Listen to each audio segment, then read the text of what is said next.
आज म तपाईहरुलाई B.Ed. 2nd इयरको major English subject readings for the new horizons भन्ने यो मेजर इंग्लिश सब्जेक्टको चाहिँ आज म तपाईलाई चाहिँ unit 4 education and language teaching भन्ने यो युनिटको चाहिँ आज म तपाईहरुलाई चाहिँ केही लेसनहरुको चाहिँ आज म तपाईहरुलाई चाहिँ सल्भ गरेका क्वेशनहरु आज म तपाईलाई शेयर गर्ने छु। यसमा चाहिँ टोटल 8 वटा चाहिँ लेसनहरु रहेका छन्। म तपाईलाई चाहिँ यसमा केही लेसनहरुको चाहिँ सल्भ गरेका क्वेशनहरु शेयर गर्ने छु। मैले केही 3 देखि सायद एकै महिना भयो होला मैले चाहिँ भिडियोहरु अपलोड गर्न पाइरहेको थिइन। इन्टरनेटको मेरो आफ्नो घरमा इन्टरनेटको प्रब्लम भएको कारणले गर्दा मैले हाल्न पाइन, भिडियोहरु अपलोड गर्न पाइरहेको थिइन। त्यसको निम्ति म तपाईहरु सबैलाई म सरी भन्न चाहन्छु र अब म आजबाट कन्टिन्यू म मेरो यो भिडियोहरुलाई चाहिँ म अपलोड गर्ने छु। कन्टिन्युअसलाई म दिनेछु, कन्टिन्युटी म दिनेछु। हुन्छ, हामी यसलाई चाहिँ आजबाट हामी सुरु गर्ने छु। यहाँनिर तपाईहरु हेर्न सक्नुहुन्छ मैले यो युनिट 3 सम्म चाहिँ मैले तपाईलाई चाहिँ सल्भ गरेको क्वेशनहरु मैले शेयर गरिसकेको छु। Exam B.Ed. यो 2nd इयरको एक्जाम आउन लागेको कारणले गर्दा चाहिँ मैले तपाईहरुलाई चाहिँ पहिला 2nd इयरको यो मैले चाहिँ यो भिडियोहरु हाल्न गइरहेको छु। तपाईहरु यहाँ हेर्न सक्नुहुन्छ यो युनिट 4 को यो लेसन 1 को चाहिँ बी रेडी टु लर्न चाहिँ लेसन 1 रहेको छ। यसमा चाहिँ केही क्वेशनहरु रहेका छन्, तपाईहरु हेर्न सक्नुहुन्छ। Discuss discipline and disciple and discipline briefly. यहाँनिर रहेको छ also defines disciple as a person who is ready to learn and discipline as a process of being ready to learn. Discipline is an individual phenomenon, however it has been misinterpreted for centuries. People are engaged in telling others to discipline their life, for instance to do this and not do that. If we borrow discipline from others, we start living according to set principles, also known as dead principles.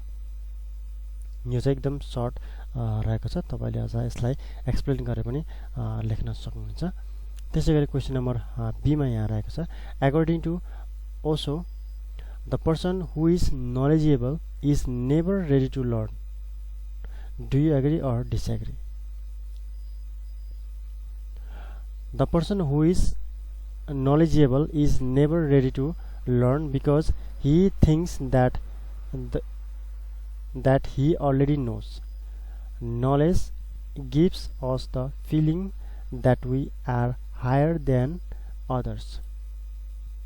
It is power. In fact, knowing nothing is the beginning of learning something, because we do not know anything. Then it motivates us to explore and investigate.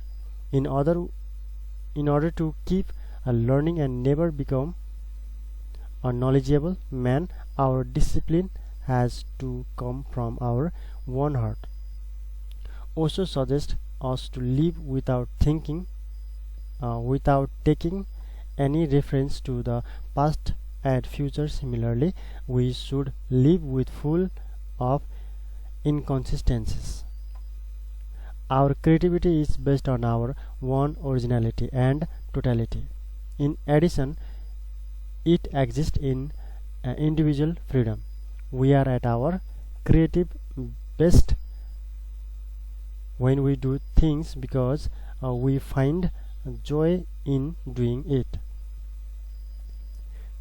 Creative person is the one who lives in the movement, understands the context and looks at possibilities.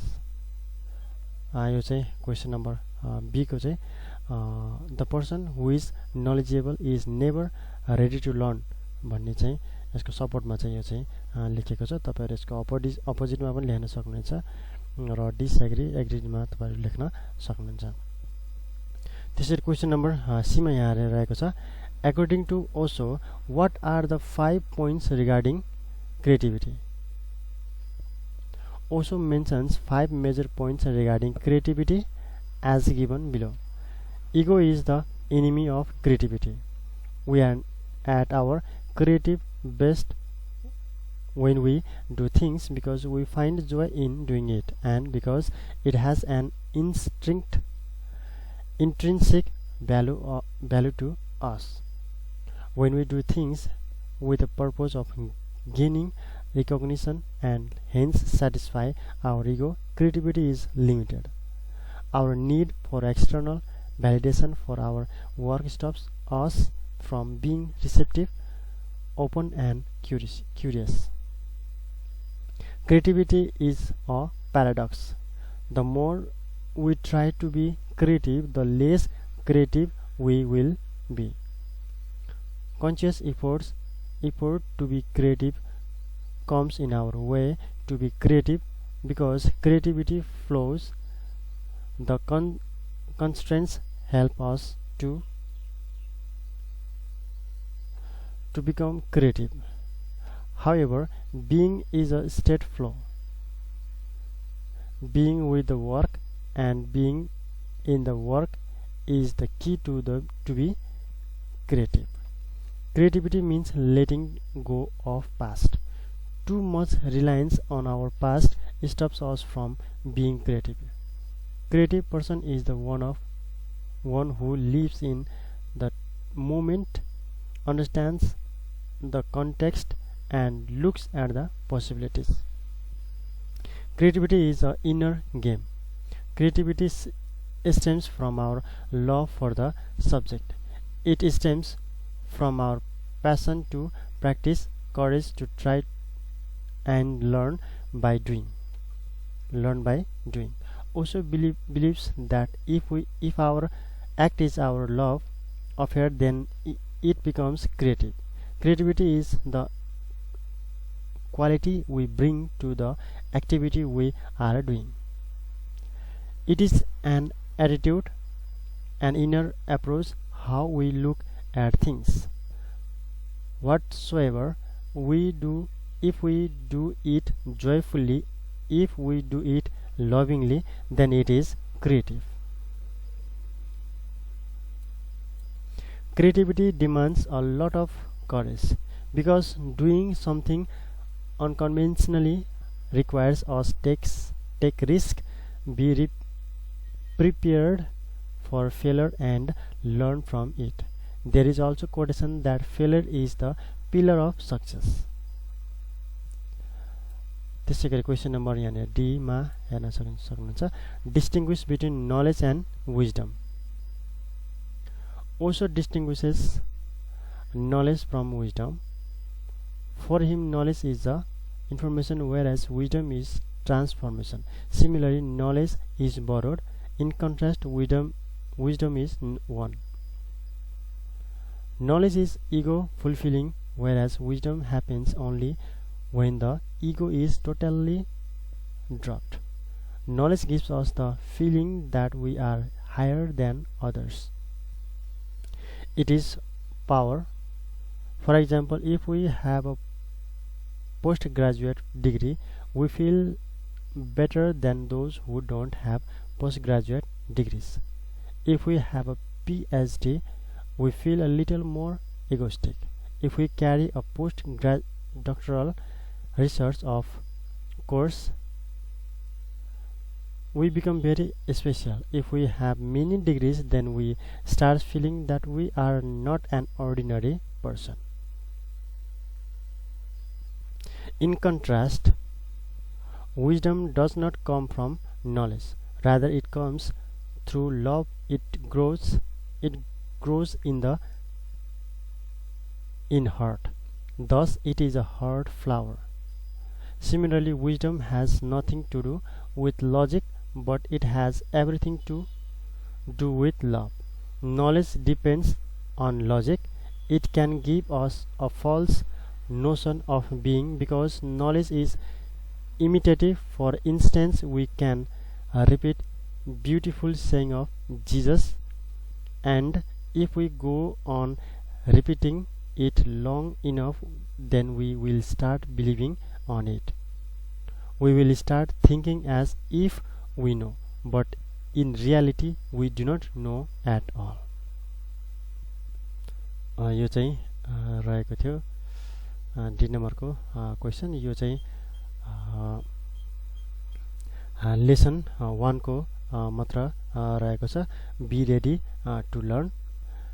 यो तपाईलाई चाहिँ 3 नम्बरसम्म 3-4 क्वेसनहरु यहाँनिर देख्छ। तपाईं अझ अरु पनि तपाईहरु चाहिँ प्र्याक्टिस गर्न सक्नुहुनेछ। त्यसैगरी अर्को लेसन 2 मा रहेको छ alternative schooling system. Question number A मा रहेको छ creative children who go to school are often misled through ineffective teaching. Explain this statement. Creative children who go to school are often misled through ineffective teaching. The writer writes in the book and teacher teaches them without considering the level, ability and interest of the students. However, students learn better if they are given opportunities to learn musical instrument, to do some scientific experiments, to paint and speak in the public areas. The school emphasizes on studying academic subjects, concentrating theory and learning by rote, ignoring the students' need, interest, knowledge and experiences. There is more similarity between school and factory or industry. Students are controlled in the classroom in the similar way like workers by the boss in the factory. The exams are designed so that only minority students get really good marks. Thus, school offers the majority of students to get lower marks or fail in the exams. त्यसैगरी question number be मा यहाँनिर रहेको छ discuss Gurukul system of learning and mention it's ड्रब्याक्स. In contrast, the Gurukul system of education is one of the oldest educational system in the world. The foremost aim of Gurukul education system was to develop the overall personality and character.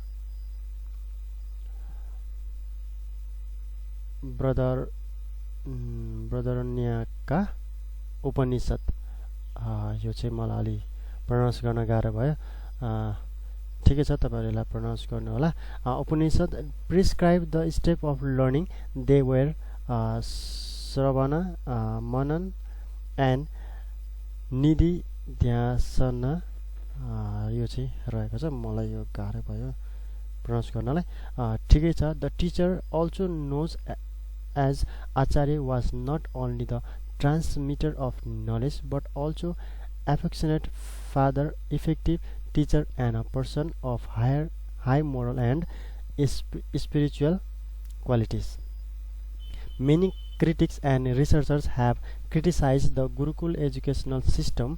They claim that although education was free, it was limited to the higher castes. Homeschooling is defined as the education given to children inside the home. It came to exist before the before the introduction of formal schooling, where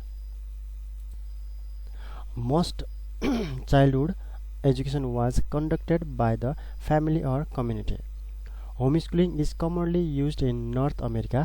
In contrast, home education is commonly used in the United Kingdom and Europe.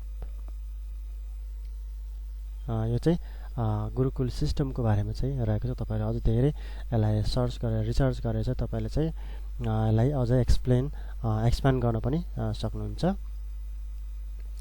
त्यसैगरी question number C मा रहेको छ यहाँनिर define and discuss homeschooling in your own words. Homeschooling is defined as the education given to children inside the home.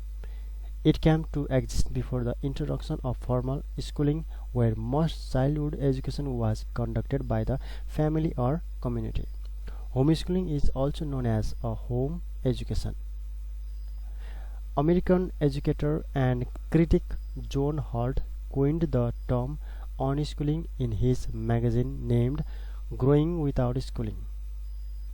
In 1977, which is also known as homeschooling, homeschooling is commonly used in North America. In contrast, home education is commonly used in the United Kingdom and Europe. In some places, approved curriculum is required if children are homeschooled. Similarly, in many countries, homeschooling in the modern sense is considered to be an alternative to attending public or private schools. However, in other countries, homeschooling is considered illegal or restricted. यो चाहिँ रहेको छ lesson 2 को question number C सम्म मात्र यहाँनिर रहेको छ, थोरै रहेको छ। तपाईले अझ अरु टेक्स्ट बुकमा भएको क्वेसन आन्सर पनि तपाईले चाहिँ सल्भ गर्न सक्नुहुन्छ, त्यसलाई पनि तपाईले प्र्याक्टिस गर्न सक्नुहुन्छ। हुन्छ, मैले आज तपाईलाई चाहिँ यो लेसन 2 सम्म मात्रै मैले तपाईलाई चाहिँ शेयर गर्नेछु। आउने समयमा म अरु बाँकी रहेको लेसनहरु पनि म तपाईलाई चाहिँ यसरी नै क्वेसन आन्सर म तपाईलाई शेयर गर्ने नै छु। अनि अर्को कुरा, मैले तपाईलाई चाहिँ यसको समरीहरु पनि मैले तपाईलाई चाहिँ दिन पाइरहेको छैन। म समरीहरु पनि म त्यसलाई पनि त्यो बनाउँदै छु, समरीहरु पनि बनाउँदै छु। तपाईलाई म समरी पनि म यसको यो सबै युनिट लेसनहरुको म तपाईलाई समरी चाँडो भन्दा चाँडो म तपाईलाई चाहिँ शेयर गर्ने नै छु।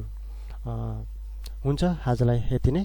बाँकी रहेको समयमा म तपाईलाई अरु नोटहरु, सल्भ गरेका क्वेशनहरु, प्र्याक्टिस क्वेशनहरु अनि लगायत सबै कुराहरु म तपाईलाई चाहिँ तपाईहरुको एजुकेसनसँग यो कोर्ससँग सम्बन्धित नोटहरु म तपाईलाई चाहिँ शेयर गर्ने नै छु। तबसम्म मेरो भिडियोलाई तपाईले चाहिँ लाइक गरिदिनु होला। अनि त्यसपछि यो मेरो यो भिडियोलाई तपाईले शेयर गरिदिनु, तपाईको साथीहरु माझ शेयर गरिदिनु होला। र अहिलेसम्म मेरो च्यानललाई तपाईले सब्स्क्राइब गर्नु भएको छैन भने मेरो यो च्यानललाई तपाईले सब्स्क्राइब पनि गरिदिनु होला।